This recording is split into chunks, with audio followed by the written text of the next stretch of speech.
Chu-Ting se réveille dans une chambre, blotti contre une femme, et il est choqué par la situation dans laquelle il se trouve. La femme tentait de coucher avec lui, mais l'effet de la drogue qu'elle lui avait administrée s'est rapidement dissipé. Il se souvient vaguement être entré accidentellement dans le monde des fées il y a 300 ans, et depuis lors, il s'est engagé dans le chemin de la cultivation, travaillant dur pour devenir un maître d'épée. Alors qu'il était sur le point d'atteindre le royaume de l'éternité, il a été soudainement renvoyé sur Terre, à l'âge de 17 ans. Il quitte rapidement la pièce et sort. En sortant, il se réjouit de pouvoir revoir sa famille après un long moment. En observant la ville, il remarque quelque chose d'étrange. Les femmes semblent être les principales dirigeantes. Les femmes occupent tous les rôles et responsabilités traditionnellement assumés par les hommes dans un monde normal. Intrigué par cette situation, il se rend à la bibliothèque pour comprendre pourquoi les choses se sont passées ainsi. Il y découvre qu'un événement survenu dans le passé a modifié la physiologie des femmes, les rendant plus fortes et plus intelligentes. Dans ce monde, les femmes sont supérieures aux hommes, et ce sont elles qui poursuivent les hommes, à l'opposé des normes traditionnelles. Il trouve cela extrêmement absurde, et espère que ce n'est pas la même chose dans sa famille. De retour chez lui, il retrouve son père s'occupant des tâches ménagères. Lin est surpris de le voir, car il avait dit qu'il rendrait visite à un ami et rentrerait tard. Son père remarque l'odeur du parfum féminin sur lui et commence à le réprimander, évoquant un jeune homme qui a été récemment victime d'une agression sexuelle. Sa mère étant en réunion d'affaires, il décide de quitter son père. Il se dirige vers la chambre de sa sœur Chuxeo et la trouve en train de regarder des contenus pour adultes, ce qui l'irrite. Après un moment, elle se prépare à sortir avec des amis et dit à Lin Yantu qu'elle rentrera tard. Son père ne s'oppose pas, car dans ce monde, les filles doivent travailler et gagner leur propre argent. Elles ne peuvent pas être retenues comme les hommes. Chu Tanyan rentre chez elle après le travail, et Chu-Ting se réjouit de revoir sa mère. Il observe le comportement de son père envers sa mère, qui est devenu le soutien financier de la famille, tandis que son père assume les responsabilités traditionnellement attribuées à une épouse. Il se demande s'il finira également ainsi. Ce spectacle lui est insupportable. Il quitte donc ses parents et se rend dans sa chambre. En ouvrant un tiroir, il découvre plusieurs lettres qui lui ont été adressées. Il réalise alors qu'il est très populaire dans son lycée et que toutes les filles sont attirées par lui. Cela l'agace et il se fixe comme objectif de cultiver ses compétences le plus rapidement possible afin de quitter ce monde étrange et à l'envers pour retrouver son propre monde. Il commence à s'entraîner et au fil du temps, ses sens s'aiguisent. Soudain, sa sœur l'appelle et lui dit qu'elle est en difficulté. Des femmes la retiennent en otage dans un bar et lui demandent de leur apporter immédiatement un sac noir qui se trouve sous le lit de sa sœur. Elles menacent de lui faire du mal si leurs exigences ne sont pas satisfaites. Il prend le sac et se rend immédiatement sur place. Il ne permettra à personne de s'attaquer à sa famille. Lorsqu'il arrive, il remet le sac qui, à l'insu de sa sœur, contient une importante somme d'argent. Sa sœur est libérée, mais alors qu'ils s'apprêtent à partir, la chef des agresseurs, Ju, les arrête. Elle est impressionnée par Chu-Ting et lui demande de rester. Sa sœur tente de le défendre, mais il s'interpose et gifle Ju. Lorsqu'elle réplique avec des paroles méprisantes et tente de le frapper, il lui fait face. Elle ordonne alors à ses acolytes de l'attaquer, mais il les vainc toutes facilement, alors que Chu-Ting et sa sœur se préparent à partir. Ju sort un pistolet et le menace. Alors que Chuxeo implore Ju de pardonner à son frère, une autre femme entre dans la pièce. Elle semble aimer la scène et Chu-Ting la reconnaît. Il s'agit de la femme avec qui il s'est retrouvé au début de sa réincarnation, celle qui dirige le bar. Elle dit ensuite à Ju de partir, car elle s'occupera du reste. Ju proteste, et elle ordonne qu'on l'emmène et qu'on lui coupe les pieds et les mains. Cheng-Shi, intrigué par Chu-Ting, exprime son intérêt pour lui et souhaite devenir sa petite amie, mais il lui fait comprendre qu'il n'est pas intéressé. Elle commence alors à comparer la faiblesse des hommes à celle des femmes, ce qui incite Chu-Ting à proposer qu'ils jouent ensemble à un jeu pour tester qui est le plus fort. Les termes du jeu sont les suivants. S'il gagne, elle devra le laisser tranquille, mais s'il perd, il deviendra son petit ami. Ils commencent immédiatement à jouer. Alors que les femmes de ce monde sont extraordinaires et considèrent les hommes comme insignifiants, Chu-Ting cherche à prouver qu'il n'est pas un homme ordinaire. Il déploie sa force et remporte la victoire. Sentant sa supériorité remise en question, elle lui propose alors que s'il devient son mari, aucune autre femme de la ville ne pourra le toucher. Dans ce monde où les femmes sont les piliers de la société, les hommes finissent par appartenir à une femme. Néanmoins, il décline son offre en soutenant fermement la valeur des hommes, puis s'en va avec sa sœur. Cheng-Si le trouve amusant, car il est très différent des autres hommes, et elle continue à s'intéresser à lui. Dès que Chu-Ting rentre chez lui avec sa sœur, il reprend ses exercices de cultivation avec détermination afin de renforcer rapidement sa véritable force. Le lendemain, à l'école, il voit son meilleur ami Lin Dong, mais remarque qu'il se comporte de manière efféminée, ce qui l'irrite. Il trouve une excuse pour s'éloigner de lui. En classe, Assis à son bureau, il ressent de la frustration d'être encore piégé dans ce monde absurde. Songja Horan, la présidente de la classe, vient le voir pour s'enquérir de son bien-être, mais une autre fille, jalouse, les interrompt. Chuting la repousse. Et avant que la situation ne dégénère, Yu Mao, le frère de Cheng-Si,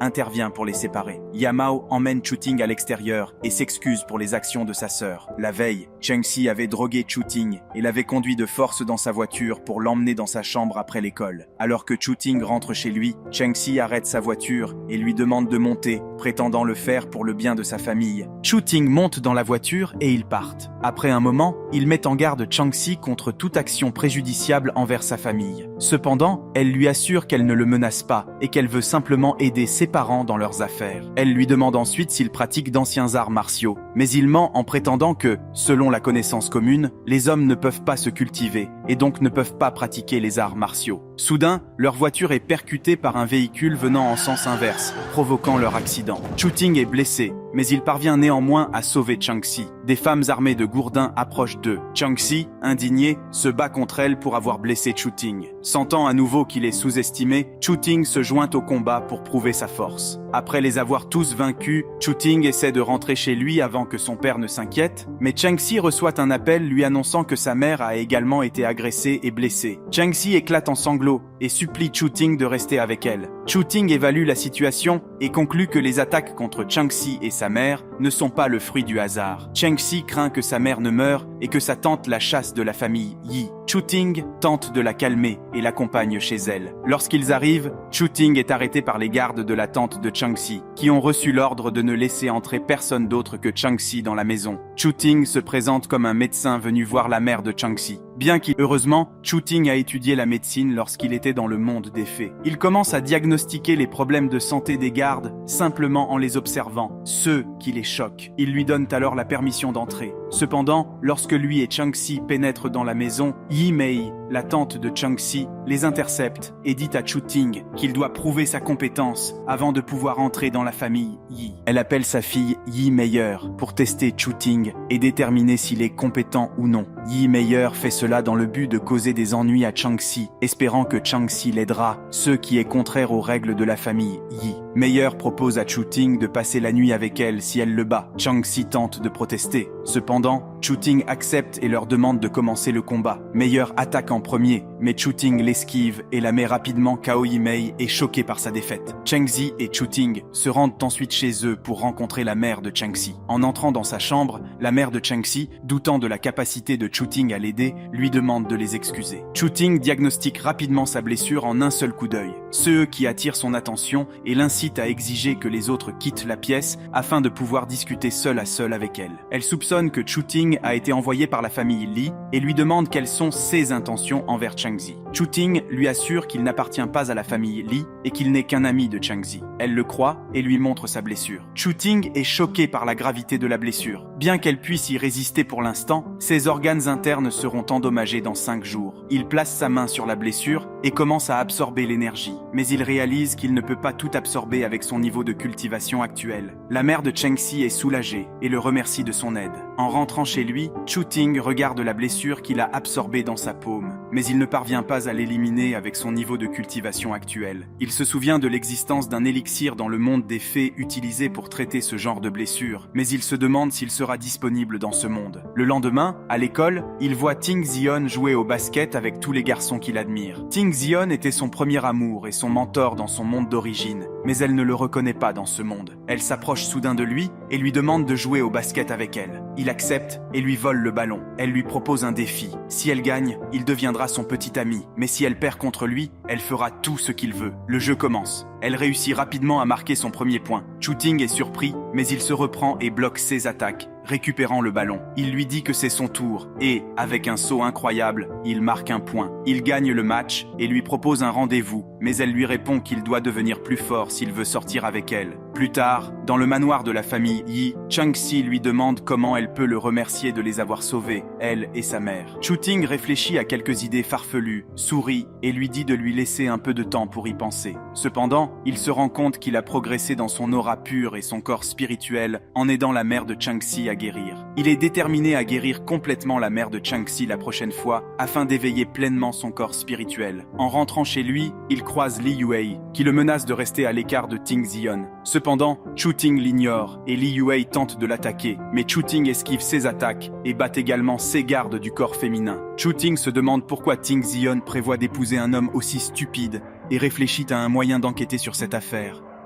Il se souvient de l'offre de récompense de Chang-Si et décide de consulter un détective privé. Chu Ting attend le détective privé au bar. Une jeune femme du nom de Chen s'approche de lui et se présente comme l'enquêtrice. Chu Ting n'en croit pas ses yeux, pensant qu'elle est mineure. Chen lui pose des questions sur sa relation avec Chang-Si et commence à flirter avec lui demandant d'être son petit ami. Chu Ting se sent embarrassé et aborde directement la raison de sa venue. Il l'interroge sur la famille de Ting. Chen lui révèle que la famille de Ting est l'une des plus influentes de la ville, possédant la plupart des grandes entreprises locales. Cependant, récemment, ils ont rencontré des problèmes qui ont affecté leur situation financière. La famille Li a proposé un mariage entre Li Yuei et Ting, offrant ainsi leur aide pour résoudre ces problèmes financiers. Chu Ting est surpris, car dans sa vie antérieure, Ting ne lui avait jamais parlé de cela. Il interroge ensuite Chen sur l'alchimie, se demandant si des familles alchimiques existent également dans ce monde. À sa grande surprise, Chen lui apprend que la famille de Ting fait partie de ces familles alchimiques et se spécialise dans la fabrication d'élixirs et de médicaments. Il lui demande alors plus d'informations à ce sujet. Chen lui explique l'existence de deux types d'alchimie connus. L'alchimie commune, qui utilise un pouvoir interne extraordinaire pour préparer des élixirs, et l'alchimie spirituelle, qui utilise le pouvoir spirituel. Elle lui indique que le deuxième type d'alchimie est complètement hors de sa portée, et il se demande s'il existe des personnes comme lui dans ce monde. Il tente d'en savoir plus, mais Chen lui dit qu'elle ne répondra qu'à condition qu'il l'accompagne au restaurant. Chu Ting accepte et la suit dans un petit restaurant. Il est surpris de voir Chen commander des brochettes de porc et des bières, tout comme les autres femmes présentes. Il réalise rapidement que ce monde est à l'opposé de celui dans lequel il vivait précédemment. Chen finit par se saouler et il la ramène chez elle. Il la dépose sur son lit et, alors qu'il s'apprête à partir, elle l'attrape et lui demande de rester avec elle jusqu'à ce qu'elle s'endorme.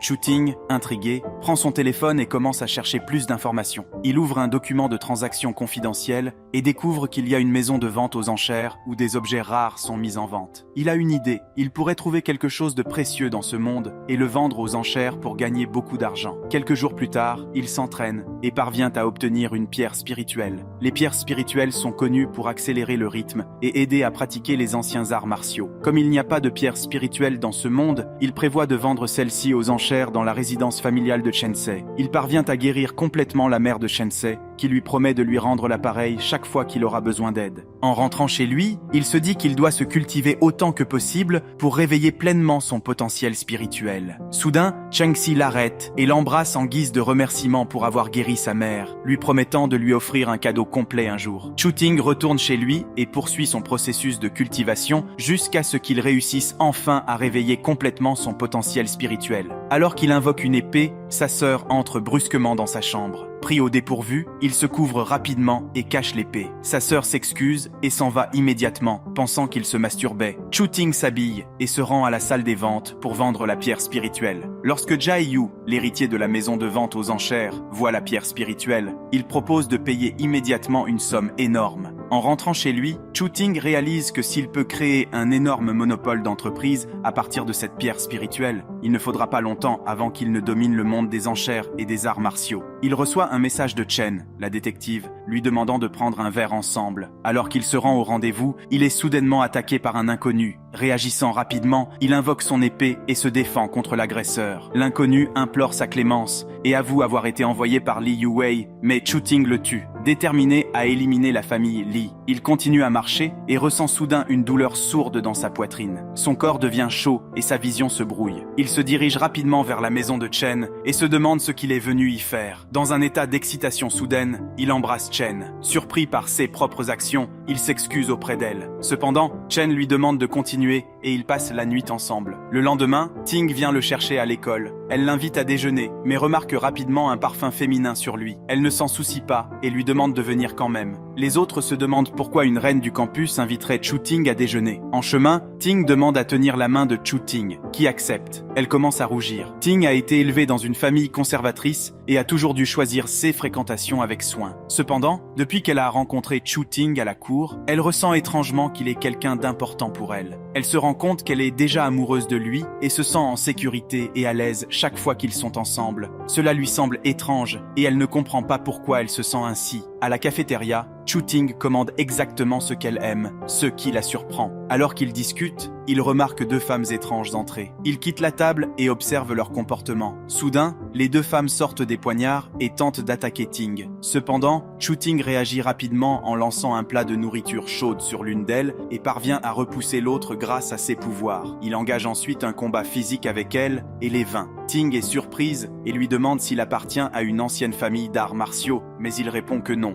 Il suggère qu'il quitte immédiatement la cafétéria, qui n'est plus sûr. Inquiet de sa blessure causée par le coup de couteau, il se sent faiblir. Ting propose de l'emmener à l'hôpital, mais il affirme que ce n'est pas grave et que la blessure guérira d'elle-même. Chu Ting est étonné d'avoir pu être blessé par deux assassins médiocres et explique qu'il doit commencer à fabriquer des artefacts spirituels pour se défendre. Ting lui explique que sa famille est connue pour fabriquer des médicaments, mais que la recette familiale a été volée il y a un mois et que d'autres familles médicinales ont uni leurs forces pour faire pression sur eux. Elle pense que cela est lié à la famille Li. Il explique à Ting qu'il peut résoudre ses problèmes familiaux en créant une autre formule pour les médicaments. Cependant, elle lui répond qu'il n'est pas facile de fabriquer des formules. Il lui assure que sa famille le remarquera après la vente aux enchères prévue dans 2 jours, et ils pourront alors discuter des détails. Soudain, il ressent à nouveau un battement dans son cœur. Il réalise que l'énergie spirituelle avec laquelle il avait marqué Chengxi a disparu.